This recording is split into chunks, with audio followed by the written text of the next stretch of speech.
আমি হলাম সেই ব্যক্তি যে 100টা ফটো তুলে 99টা ফটো ডিলিট করে, তার মধ্যে একটা ফটো ডিপি করে।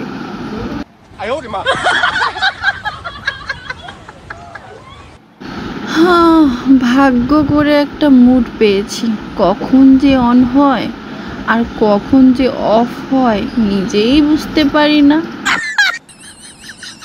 যেখানেই ভালোবাসা, যেখানে ভালোবাসা সেখানেই প্রেম, যেখানে প্রেম সেখানেই ব্যথা, আর যেখানে ব্যথা সেখানে টাইগার বাম মলম। বাবা, তোকে না বলেছিলাম পাশ করলে একটা সাইকেল কিনে দেব, তবুও ফেল করলি। পড়া বাদ দিয়ে কি করছিলি রে? ছেলে, সাইকেল চালানো শিখছিলাম বাবা। লোকে বলে ভালো বন্ধু পাওয়া ভাগ্যের ব্যাপার, আর আমি কি বলি জানেন? আমি শুধু ভাবি আমার বন্ধুগুলো আমাকে কিভাবে খুঁজে পেল।